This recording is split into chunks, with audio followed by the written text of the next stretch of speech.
Good to have you on.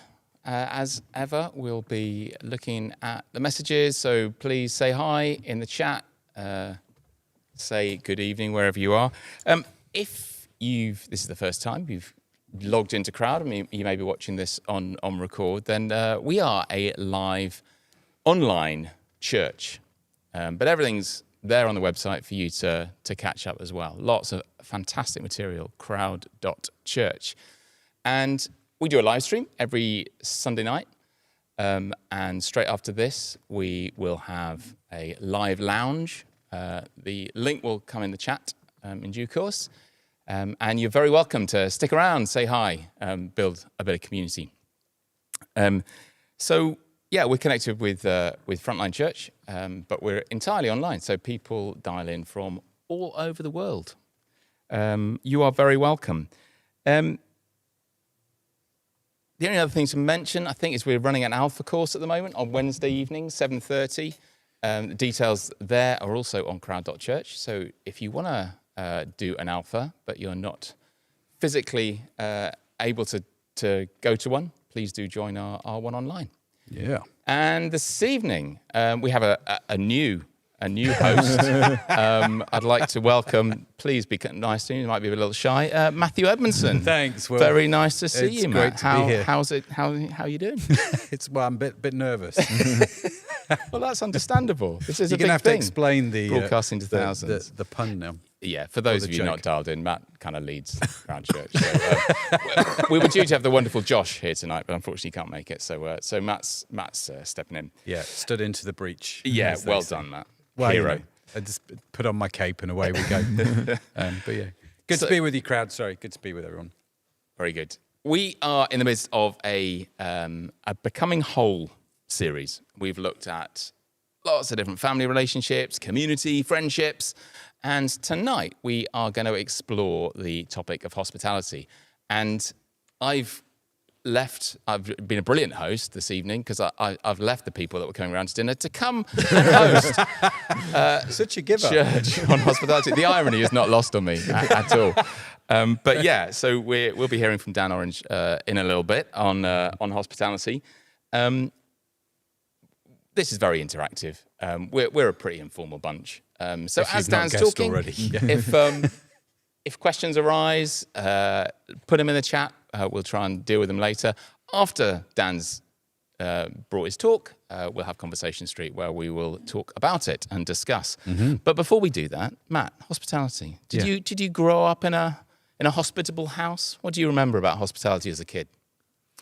You see, I like you, Will. I grew up in the 70s and 80s, and so that meant front doors weren't locked. Yeah. You went into each other's houses, right? And it just, I think it was a very different time, and I miss that. Yeah. If I'm honest with you. So yeah, when I was growing up, it was nice just having that, you know. And I grew up in a single parent house, but my mum was always great, you know. Just we throw some extra potatoes in the fryer because we had a fryer, and we'd make chips, or we'd make crisp sandwiches, or you know, equally healthy food.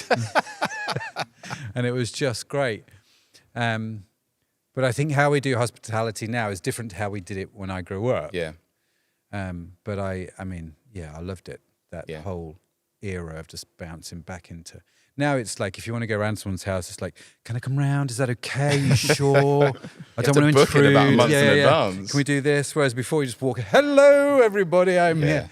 Yeah. It's a real shame. Yeah, no, I love that, and very much had a household like that as well, which I really appreciate that memory. One of the nicest things, actually, and I haven't fact-checked this, so someone can correct me, but I was talking about Hogmanay. Okay. With some Glaswegians once. I can't remember where it was. It was in a sauna or something. But anyway, that by the by. So I was just asking about, Hogmanay, because it's got the reputation of lots of drinking, and said, traditionally, so back in kind of 70s, 80s, they would, the guys had come back from the pub, 9 o'clock sharp. Pubs would close. Yeah. Everyone goes back home, and there's just a big pot of stew. We have scouse in Liverpool, but just a big pot of stew, and you just go round people's houses all night eating stew. Nice. And like everyone would have a pot of stew, and the doors were open, and And that's the kind of, yeah. Yeah. I love that hospitality. Yeah, no, it's great. Ellis says in the comments, I'm quite interested in this topic, Dan, just so you know, no pressure, because I'm an introverted person and really enjoy my own very good. space and being away from people. Hospitality is quite challenging to me. So, Ellis, we are going to get into that. Yeah, let's chat Sonia, about that after. Say good evening. Luna, good evening. Sorry, just going through the comments. No, But that's quite right, because I still don't get the comment feature. I am barred from commenting on the whatever on the feed, reason, so keep them coming. You can't see the crowd YouTube comments, and none of us know why. It's just like YouTubers has gone, yeah, no, you don't get it. One day I will sort it out. Okay, well, without further ado, let's hear from Mr. Dan Orange. Welcome, Dan. It's very good to have you, and look forward to what you've got for us on hospitality. On hospitality. So yeah, welcome everyone. We've had a little sort of brief thing about hospitality, but yeah, when someone says hospitality to you, what do you think of? Is it something that you enjoy being a part of? Oh dear, right at the beginning, computer's gone. Computer says no. There we go. Is it something you enjoy being a part of? You enjoy being hospitable, having friends around for dinner and food and fun? Or do you think, I love being invited around to houses, enjoying others' food. I can enjoy some company and don't have to cook. So much to talk about. Being part of a hospitable community. I don't know why. Being part of a hospital community. I got to talk on hospitality, and I can't say it. So, yeah. Or perhaps like Ellis has just said, perhaps you feel a bit sort of left out of this. You always seem to do things solo, and you might enjoy your own companionship and introverted. So this hospitality thing can seem a bit stressful, not your cup of tea. For me, I grew up as a pastor's child in a house church, and there were always people in our house, and I loved it. We had so many people that we called aunties and uncles. That's just how my childhood was. Some of those people I still know now and still see them as an extended family. Auntie Evelyn, Uncle Mike. I gave my life to Jesus in a small meeting of a few kids with Auntie Evelyn and others telling us about Jesus. Some visitors in the house were not family. Some had issues. Some were there because they were troubled and needed comfort, but they were all welcome. And perhaps you've enjoyed Matt and his family's hospitality. I bet if you rocked up to Liverpool and knocked on his door, he'd say, "Come on in, would you like something to eat?" And probably do a nice burger. I've enjoyed his hospitality more times than I can remember, and I love it. And it doesn't have any motive behind it. It's just love, which makes me think perhaps when we've experienced hospitality that we don't like, that's uncomfortable or forced, it's because there's an alternative motive behind it.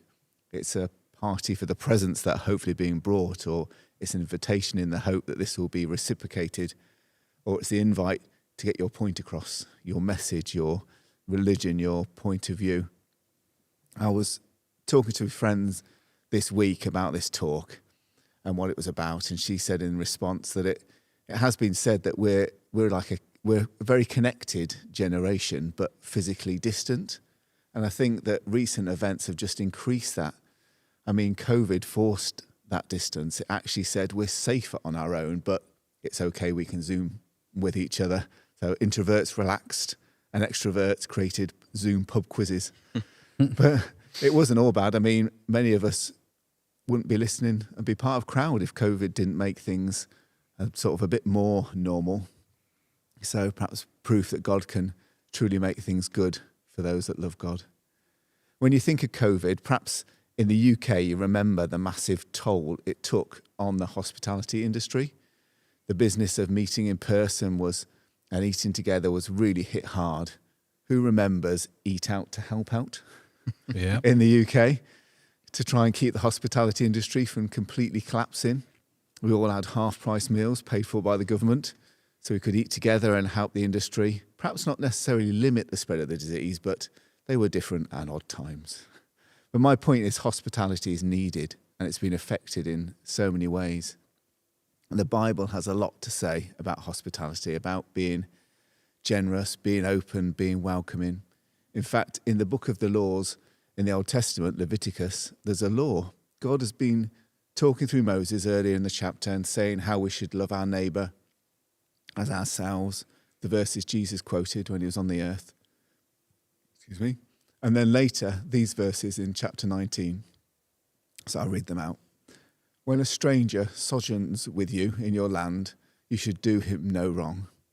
You should treat the stranger who sojourns with you as the native among you, and you shall love him as yourself, for you were strangers in the land of Egypt. I am the Lord your God.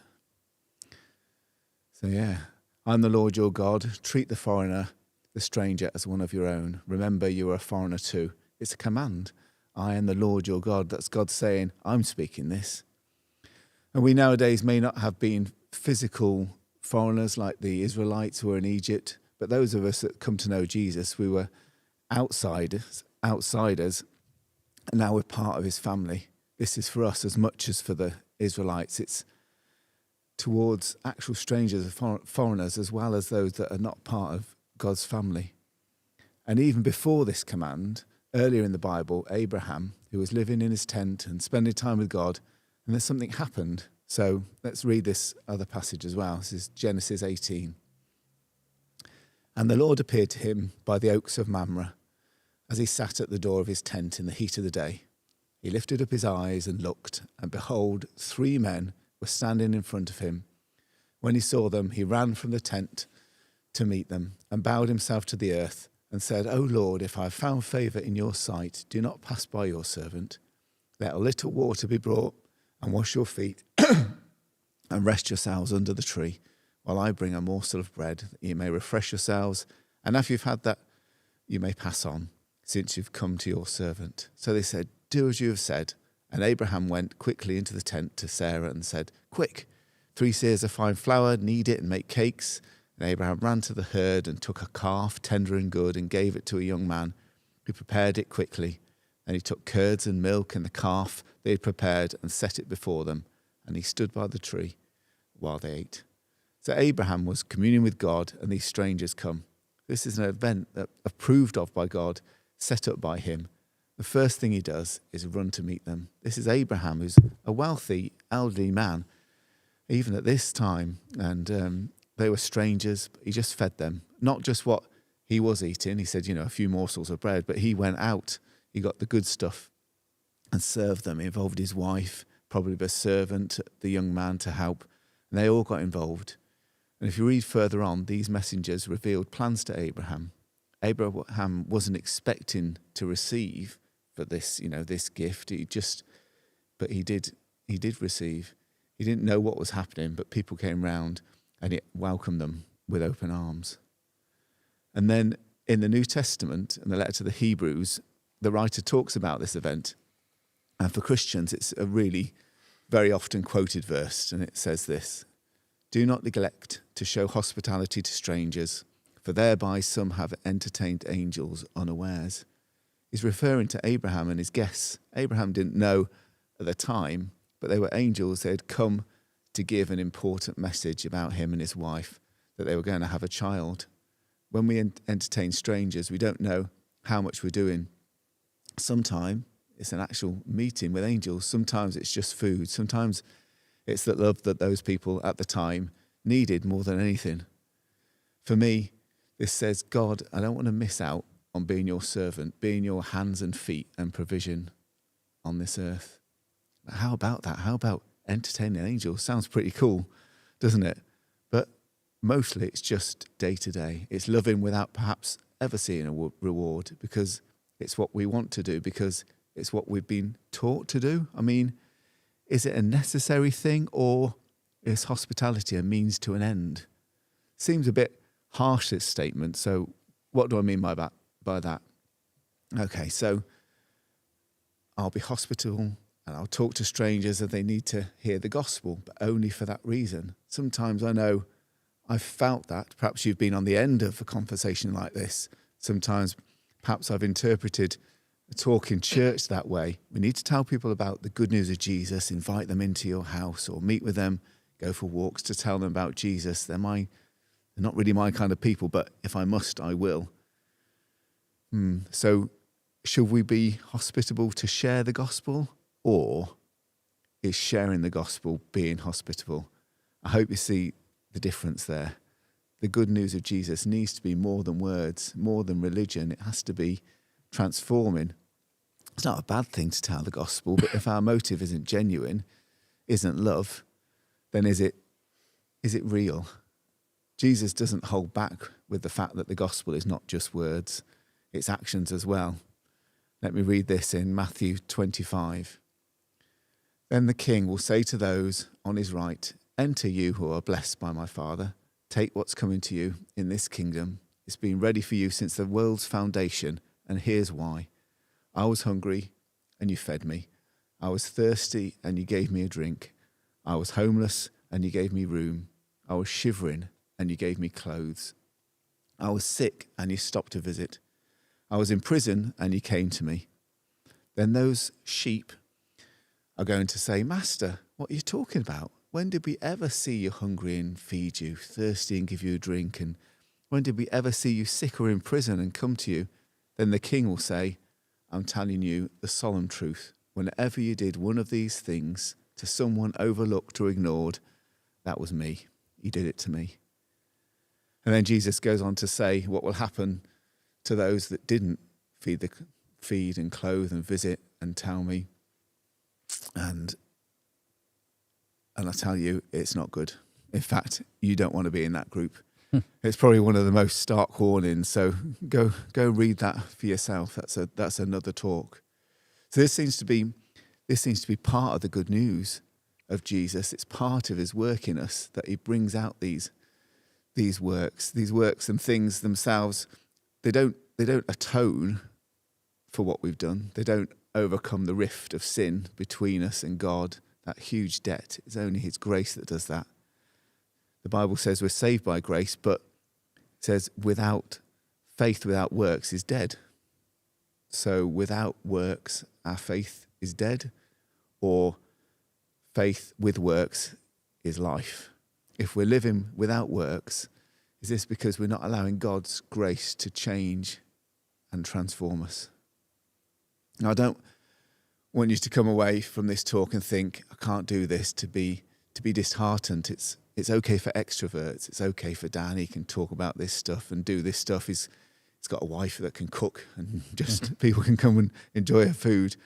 Truth be told, I wrestle with these situations and the callings all the time, but it's definitely not my goal to think I'm forcing this on you. My goal is to let you know, and I'm talking to myself here, my goal is to let God into my practical life as well as my spiritual life. For God to not be a religion, but to be life. Perhaps you've tried as a Christian or as a part of your religion or your lifestyle and it's fatigued you. Always trying to do the right thing. It's drained you. The Message version of the Bible puts Jesus' words this way. So Matthew 11 says this, are you tired, worn out, burned out on religion? Come to me. Get away with me and you'll recover your life. I'll show you how to take a real rest. Walk with me and work with me. Watch how I do it. Learn the unforced rhythms of grace. I won't lay anything heavy or ill-fitting on you. Keep company with me and you'll learn to live freely and lightly. So come to Jesus, be expectant for what he has for you and what he wants to do through you and in you. It can mean stepping out of your comfort zone and doing things you don't normally do. And there's a cost, that's true. When I was preparing this and praying about this talk, the first story that came to me was none of the verses that I've mentioned already.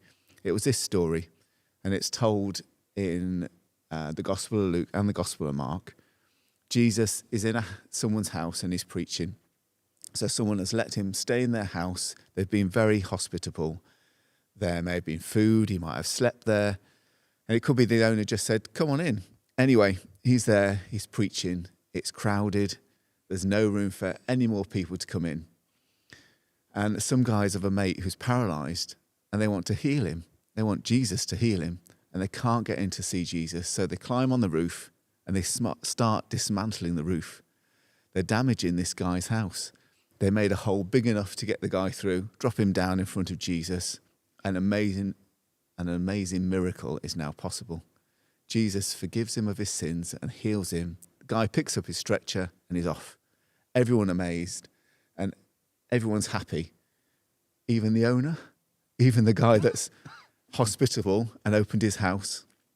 We don't know anything about him. What was his response to this? Did he tell everyone, guess what? Jesus did a miracle in my house. I think I might get one of those blue plaques and put it on the wall. Paralyzed man, healed here. I was able to be a part of this gospel of Jesus. Or was his response, who's paying for my roof? Who's going to fix that? I know I want to be in that first response, the blue plaque response, but sometimes I'm too worried about what it will do to my house, my reputation, my family. God can bring amazing things out of what we may think is just an awkward time, something we could have done better. I need to remember to just start, to just ask someone if they want to come for lunch. Do they want to go for a walk or a chat, go for a coffee? It doesn't have to be anything big or extravagant, but it does need to be genuine. Being hospitable, as we saw in Jesus' statement, I was homeless, I was shivering, I was hungry, isn't always about inviting people to your own house. It's often going to them. One of the biggest organisations feeding the homeless and helping those who have fallen to their lowest is the Salvation Army.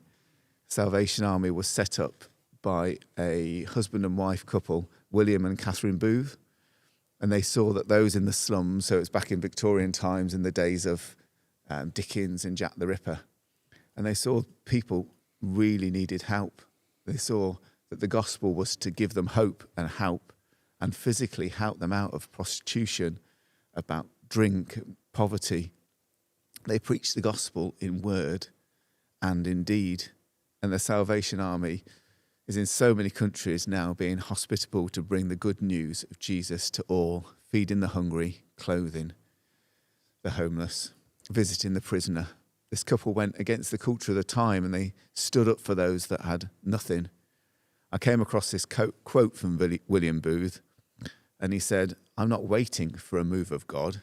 I am a move of God.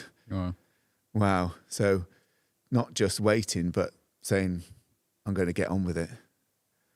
I've talked here mostly about doing things, about being hospitable, about the people that have done. How about those that accept hospitality? Are you someone who finds it hard to accept gifts, finds it hard to allow someone to do something for you? If you get a present from someone, your first thought isn't, oh, that's so kind, man. I love that you thought of me. It's, oh no, now I have to get them something and I can't think of what to get them, or I should have thought about that before they did. Part of God's gospel isn't just about giving, it's about receiving. This good news was brought to us by the Son of Man. He lived and served and gave his life for us, but he also accepted gifts. Mary washed his feet. Zacchaeus said, come in, have a meal. It says the Son of Man had nowhere to rest his head. He relied on hospitality.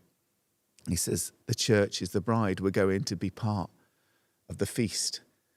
So let's not be British in our receiving. Let me explain what I mean. You go for a meal and the person with you says, I'm paying, and the British answer is, no, you can't pay, I'll pay. Don't be silly. And there's this like backwards and forwards when the person actually wanted to be a giver. It's always great to be able to receive that gift, enjoy God's blessing and being on the receiving end. The people at the house for the paralysed man, they were in the room, their guests allowed them in, and they received his welcome. And they got to see the miracle too. If you can't receive, then you're not allowing someone to give. There's got to be time to be on both sides of hospitality. And there are seasons too when receiving is a big part of life. I think we've talked about it quite a few times on Crowd, where at our church, if someone has a baby, then the families here cook food and take over meals. It's an opportunity to be a receiver. Perhaps you're ill or struggling financially. You've asked God for help. Don't then worry when God helps you through someone else. The money or the provision probably isn't going to appear magically before you, a friend or a neighbour may be God's hospitality to you. God has gifts for us. If we can't receive from others, we might find it hard to receive from God. I want to finish with some final thoughts. Let's allow God's good news, his gospel, to not be a head or a religion thing, because that's no good. It won't change or save us. It's got to be a heart thing. We need to allow him to transform our minds and our actions. My takeaway from this is to ask God, who is the stranger, who is the foreigner that I can be hospitable to?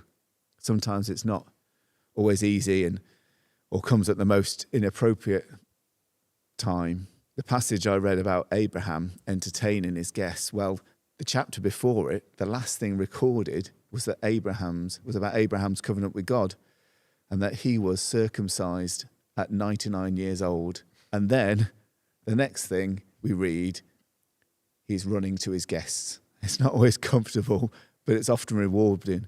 Maybe not even in this life, but it is in the next. Thank you very much. Thank you, Dan. Thank you very much. As I said, this is part of a whole series of becoming whole, and I love what you said, Dan. That let God into your practical life as well as your spiritual life, and that's what a lot of these different talks feel like. It's the Bible is very practical about lots of things, and I feel like this really follows on from the talk last week, actually, about loving the neighbour. And there was some homework, I believe, last week about just reflecting on how we think about others, and how we can speak blessing on those that we don't necessarily naturally get on with. I think what strikes me about hospitality in the Bible is that it's not just your friends, and I think there's actually absolutely. There's actually a passage, and I meant to look it up, actually. I can't remember it, but it's like, well, don't just invite your friends, because they'll just invite you back. Invite the stranger into your house. So it's very much an extension of loving your neighbour. So thanks, Dan. That's great. So, Matt, what did you make? Any thoughts? Loved it. Yeah, I love the talk about hospitality, because I think we can all pinpoint examples of when we've received good hospitality and gone, oh, that's amazing.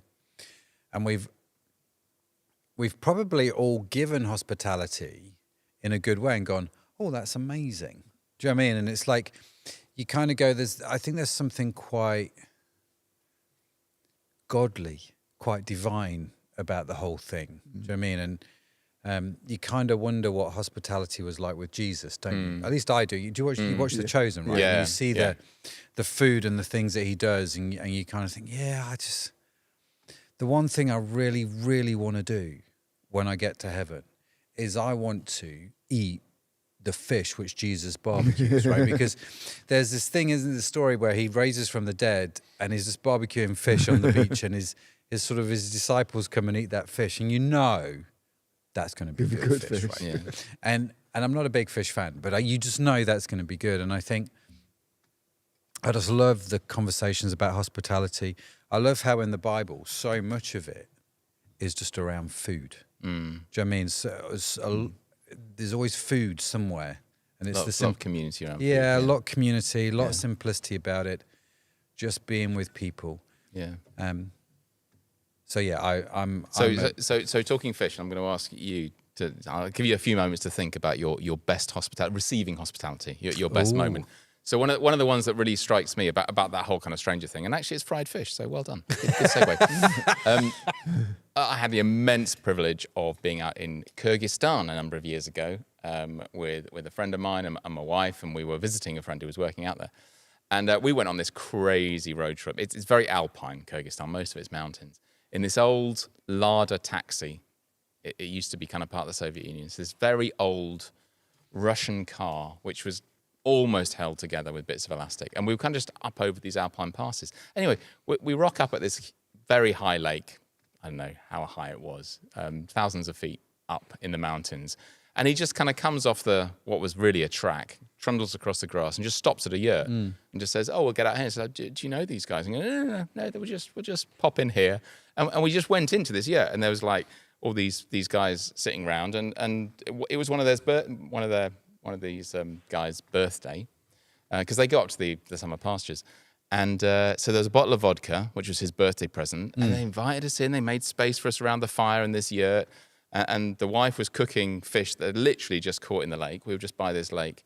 And complete strangers, the three of us plus the taxi driver, just sat down and were being fed vodka and toasting this guy's health and fried fish. And it was just like, this is crazy. You would not get this visiting the UK. This is like the sort of tourist thing that's got to be very, very staged in our culture. And it really blew me away, just the generosity of people who didn't have very much, but...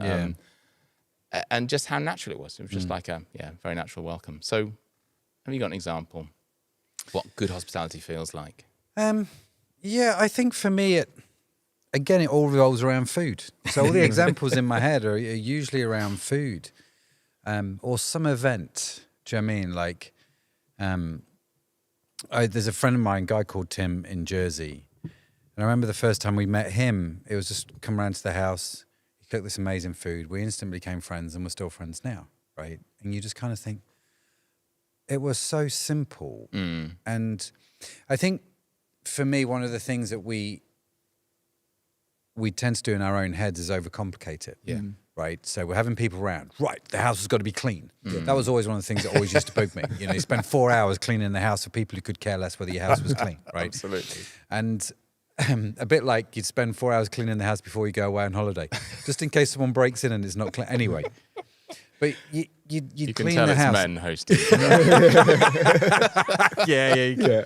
Sharon says to me, "You should probably have a woman on hosting tonight to balance it out." But I was like, "Yeah, you're right."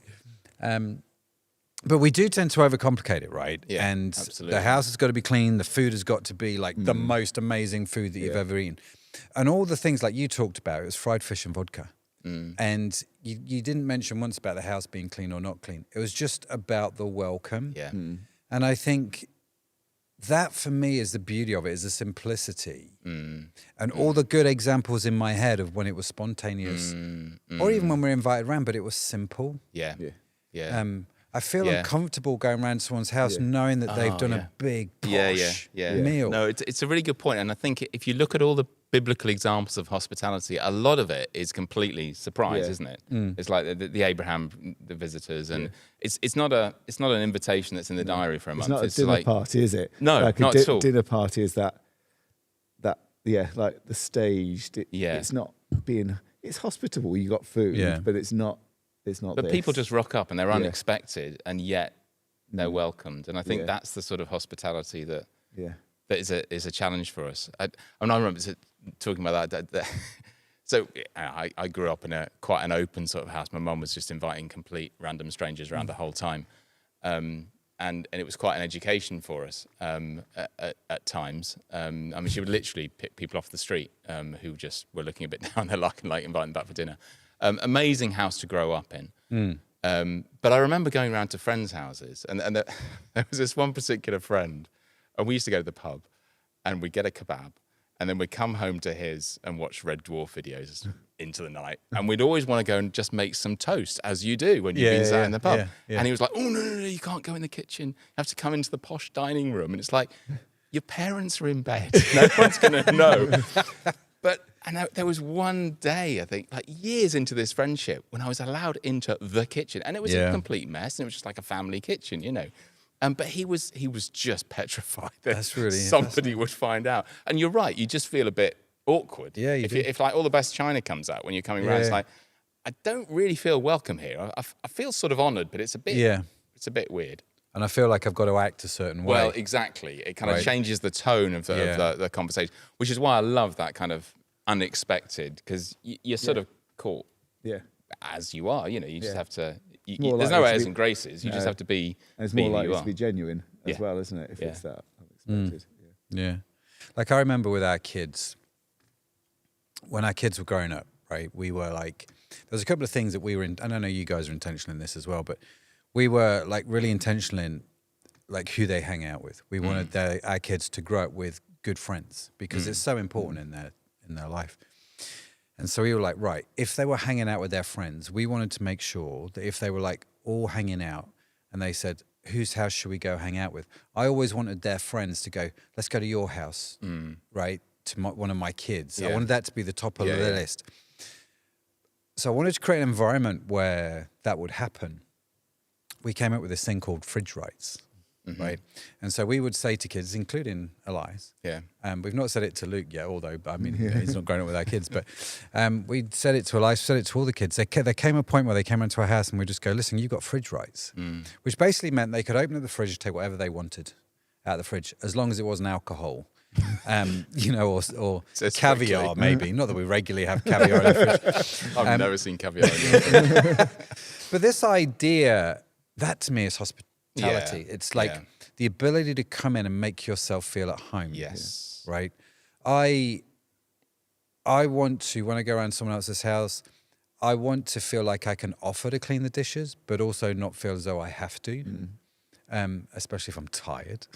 But it's that I just want to feel at home. Yeah. So that's a really good example, and it'd be good to hear, Dan, as well, what those kind of ingredients of hospitality that you think from the talk you've done.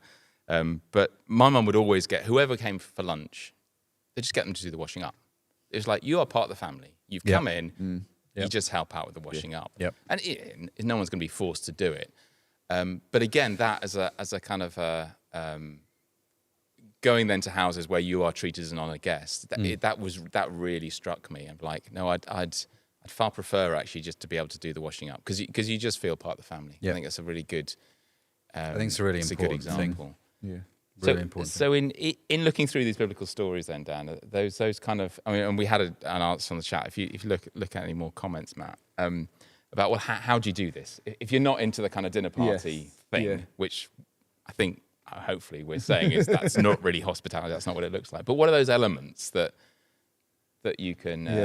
I think the biggest thing that I felt when I was looking at was that I mentioned before, just that genuineness, that just be real with people, invite people around because you want to know about them, not just because. Yeah, it's not the event; it's about thing the to guest. do. Yeah, it is. It's about the guests and about that. So that house where the guy had let Jesus in and that miracle had happened. All those other people there were just part of it, weren't they? Yeah. They probably helped fix the roof. Yeah. These guys. Well, they probably did actually. It's probably a very. I've never thought about that element of the story, but that's a really interesting point. Sonia said in the comments actually about that, because I said, I put in the comment, the guy whose roof got ripped apart, if that was your house, which response would you honestly have? A miracle happened in my house. Or who's paying for the room?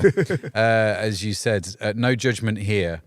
Luna was like, I would be, wow, did you see that? Did you see that screaming up and down the street? Sonia said, I'd be praying it didn't rain before the roof was fixed. We're in North Wales, so the time frame is very limited. Love it. Nicola said, I'd be looking at how to get the roof fixed before they notice. So yes, and in fact, Nicola went on to say, when I was talking about having a messy house, people break into my house and they think I've been burgled. Which is great. And then Ellis said here, which I think is an interesting question, statement, I'd feel so rude taking something out of somebody's fridge. Right. It's interesting, isn't it? How long would it take before you were convinced that they really meant it, I wonder, Alice? Because, I mean, it's something you have to repeat. Because I mean, if you're... And I think this is a really good point. We read the biblical stories of hospitality. And actually, even in Kyrgyzstan, the culture of hospitality is entirely different from where we're at now. And what you've been brought up in will affect how you think about hospitality and how you do it, won't it? And if I can understand you feeling uncomfortable about doing that because maybe that's just not been part of your experience. And I think the challenge for us as Christians is to try and be a bit countercultural and break down some of those. But as well, there's all this kind of like, it's got to be relevant to our culture, maybe. Yeah. Because, as you say, the point is that it's about the people and the people feeling comfortable and all the rest. And so I think we have to be a little bit culturally attuned to Yeah. what's expected, as well Me too. as being countercultural. That's a tricky balance. It is. It's an like if I travel, or when I travel, well, not if, but when I travel, I love to stay with people Yeah. in the places that I'm going to rather than staying in a hotel. Yeah. Oh, 100%. Right. Just there's something in my head which says if I'm going somewhere and I know someone there, even if I vaguely know them, I'd rather stay with them than in the hotel, because you get to know them, don't you? When you Yeah. go hang out with people in their house, and we've struck up good friendships. Got some really good friends in New Zealand, some who started out as business clients, but whenever I'd go over there, I'd go and stay with them. It was great. When they've come stayed at my house too, and we become friends out of that. And I guess let me ask you this question, chaps, right? In the sense of, I think I'm fairly hospitable, and I definitely am challenged to be more hospitable. Where do you start? If someone like Ellis, who's like quite introverted, loves their own company, finds hospitality quite hard, where do you start? I mean, you grew up in a house where it was completely not like that. You grew up in a house where it's not completely like that.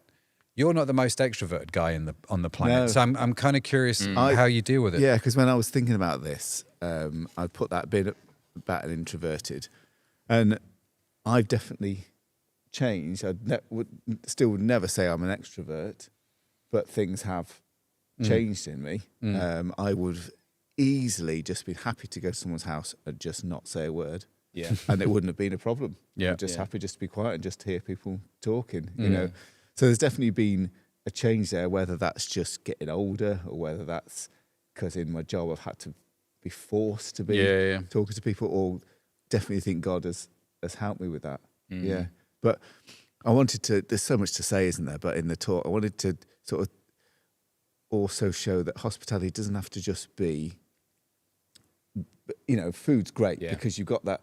It's a great way to talk, isn't it? Because you don't always have to have eye contact. You can look at your food and you can have proper conversations.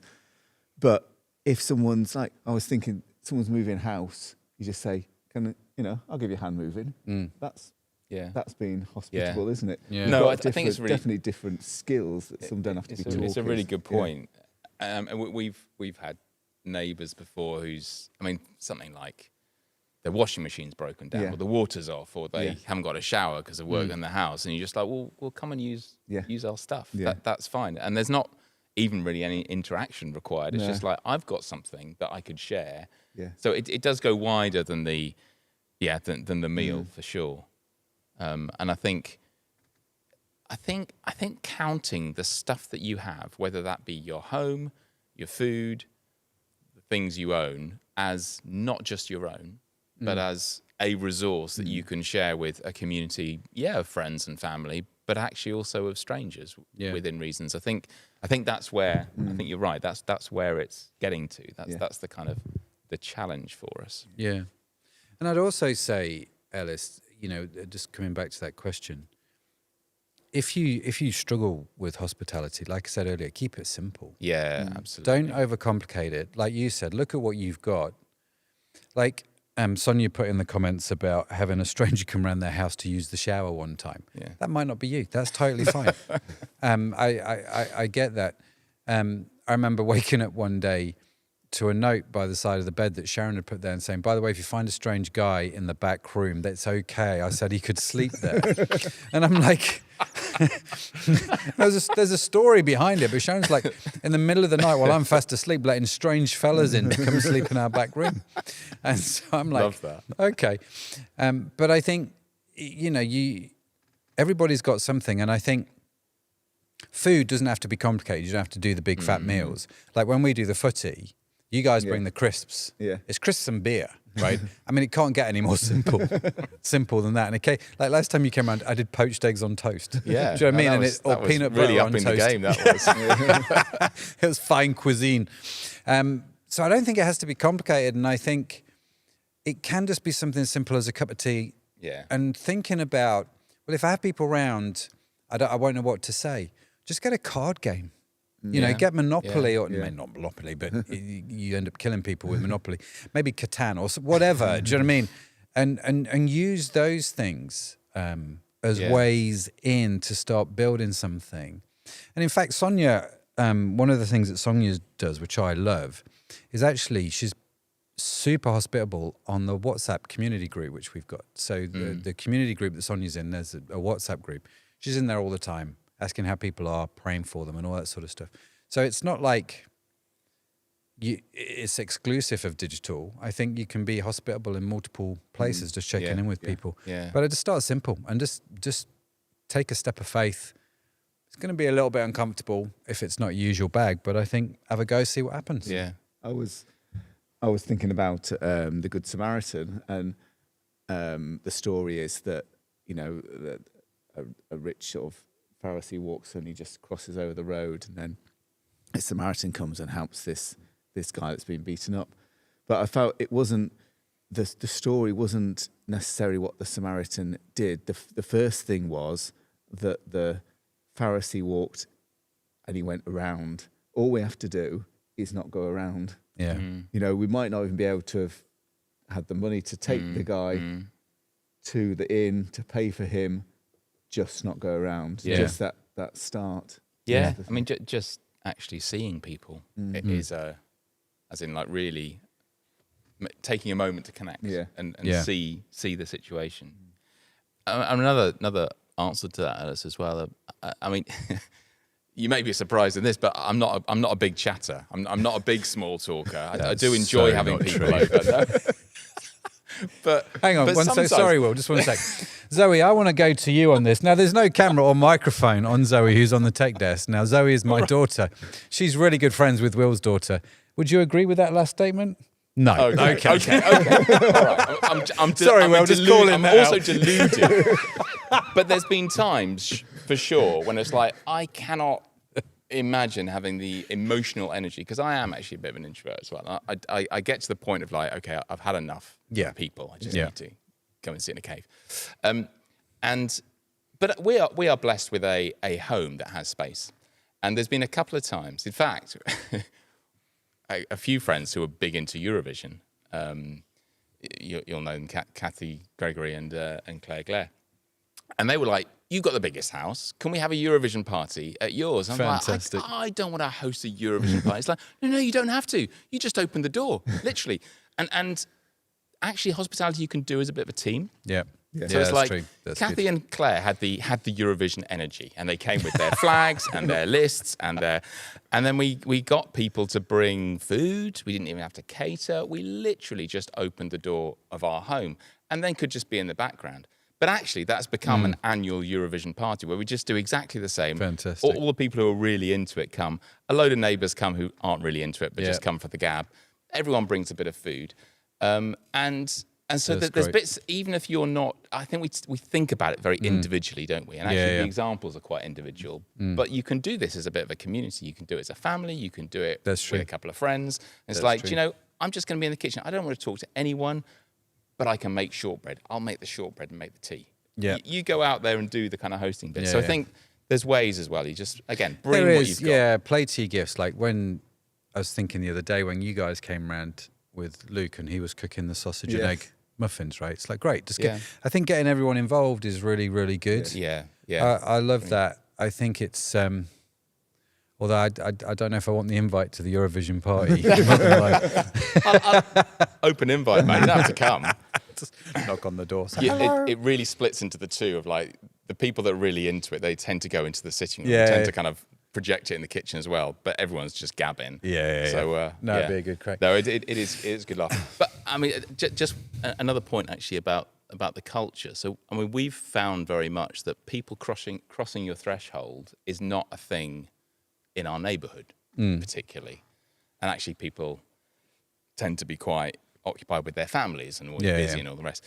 And so we're like, well, how do you connect with people on your street, neighbours? But there's that formality of crossing over the threshold. So we've got a little space outside of the front of our house. And so one year we just were like, let's do a little autumn barbecue. So we just set the barbecue out at the front of the house. So people are literally walking along our road can see that it's happening. All they have to do is like come through a little gate by the hedge. They don't have to come into our house. They don't even have to come into our garden. Yeah. Get everyone to bring their own sausages, and you supply the Yeah. barbecue, and that has been fabulous. And that's just been a neighbours have got to know each other who've lived on the same street for years and never met each other, and it's just been a really good.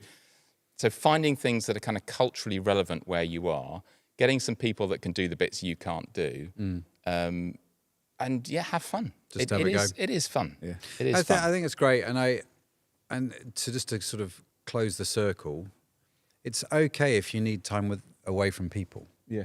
Right. If you just 100%. need to just close the door for a little bit, you don't have to be hospitable like 100% of the time. There are times where you just go, like Sharon. We have quite an open house. I don't know how many people have keys to my house. If the insurance company ever found out, I'm sure it'd be invalid. But it's like you will sit there in the house and somebody will have let themselves in, right? And you're just like, hey, how's it going? And you chat. So Sharon, one day, like 1 week at the start of last year, just went, I want everyone to know. She put it out on the WhatsApp to everyone that's got keys. Do not come to my house for this week. I just want 1 week where no one other than me and the kids are in the house. And everyone was like, cool, man. No problem whatsoever. And I think people respect that, right? Yeah. And so you may need more recharge time than someone else, but I think you don't have to burn yourself out with it. And I think you don't have to feel guilty if you're just sat by yourself, I don't know, just staring at the ceiling or reading a book or whatever it is you need to do. Right? Sometimes people will come around and it's like, well, we're watching a movie. Just come and watch a movie with us. I'm not going to talk to you. Yeah, come in. By all That's the means, beauty but of films, I'm just isn't it? Seeing and watching. So join us for a bit. Just be part of the family. Unless Mona comes around or Jen and they just start talking through the film and it really winds me up. They'll start asking you questions. Don't do that. That's wrong. I need to stop that. It's like, no, when the film is on, you watch the film. Am I right? I'm right. That's what Zoe says. We talked a lot about the kind of the practicalities of hospitality. I want to finish with a question of what is the point? Why does the Bible talk about hospitality? What is the importance? That's a of great hospitality? question. I'm going to start with you, Dan. You wrote the talk. I think the first thing that came to my mind was then we're all made in his image. Oh, good if answer. we're not if we're not hospitable, we're not almost helping ourselves. It's like something missing. We're not functioning Yeah. as we were Yeah. made. That's a really we were good made point. to be. Yeah. They were made in his image. Yeah. Yeah. No, I like that. I'd say the same thing. It's about community. You read through the Bible, there's like a few things which are really important. Prayer, reading the Bible, and community, being with people. And just the language it uses, like we are part of the body of Christ. It's like it uses that more than it calls us Christians. And it's all this inclusive language. And there's community, and community, at the heart of community is hospitality. And hospitality is inviting people into that community. And we know that that's what the Bible is all about. It like welcomes everybody. Yeah. And just bringing people in from outside so it's not all cliquey. And I think for me, I think about heaven. You know, we pray, God, your kingdom come, your will be done on earth as it is in heaven. Heaven is not a place where me time is a thing. I can't see it. Do you know what I mean? I think we have a house in heaven, so we might shut the door and go, maybe I just want to read a book. That's fine. I think there's a lot of parties. I think there's going to be a lot of banquets. I think we won't have to do a lot of washing up. I just think there's going to be hospitality galore in heaven, and I think that's just part of who God is and who has made us to be. And you read scripture and you hear about angels and this and that, and it's like God knows how to have a knees up, man. And I'm like, I can't wait to see that. And I think what we do down here is just to impart a very small part of what we've got coming in heaven. That's great. I think for me, it's a really important statement, that community, because as you say, all are welcome. And I think that the principle of welcoming in strangers means you are sharing time and a little bit of your life with someone you are not like. Yeah. And I think the alienation that read quite a lot about the kind of younger generation coming through in the kind of 20s of just how alienated they are. And it's not all COVID, but there's a sort of there's an individuality and an online kind of distant connection, which means that you can quite easily live your life without actually ever engaging someone that is not like you, unless it's in an online chat, which is not a healthy place to have a relationship. And so I think that's a really important symbol of God's kingdom. Yeah. The welcoming others in, brushing, having your corners knocked off by conversations with people you don't agree with. Yeah. Just spending time with someone whose habits are very different from yours, whose outlook, whose experience. It is so important. And I think as the church, as Christians, we really, really need to be practicing hospitality. Absolutely. It's just a really important statement. Absolutely. I So would agree. any more comments, any more questions to deal with on the chat? No, just hi, and thanks to everyone that's commented. Esther's come in. Happy Sunday, everyone. Happy Sunday, Esther. But thank you for everyone that's commented. It's been great. We are going to do Live Lounge, which is basically, I've put the link in the YouTube comments. Don't know why I showed you my phone. You can't see it. But it's go.crowd.church/meet. So in a couple minutes when we end this, open up your computer, just go to that URL, and come meet us in what we call Live Lounge, where we're just going to chat for like 10 minutes just to say how's it to people online. You don't even have to have your camera on, but it's probably nice if you do, so we get to see you. But if you've not got a camera, just come talk in the chat. Some people do that. Aidan, Sonia, they'll be in there. I'll be in. Well, you guys, one of us is going to be in there while the other one packs up. But come join us in Live Lounge. Sorry, that's my last comment. Yeah, no, thanks a lot for that, Matt. And I want to challenge you this week. Think about what you have. Think about keeping it simple, as Matt said. Maybe start small, but think about something you have that you could share with someone where there's no expectation of you getting it back. I'm not talking lending things necessarily, but just offering some time, it might be, without any expectation that it's going to be reciprocal, but just because it's good to do. Think about what you have. Think about how you can share it, and maybe think about the people you could share. You could join together to share that thing. Anything final from you, Dan? No. Well, thank you very much for an excellent talk. Really As good. always, you're a legend. And please do join us for the live stream next Sunday. Check out crowd.church. All the resources on there. There's loads and loads of stuff over the years that we've been doing this. And have a good dig in. Thanks for joining us. See you in the Live Lounge. Bye-bye.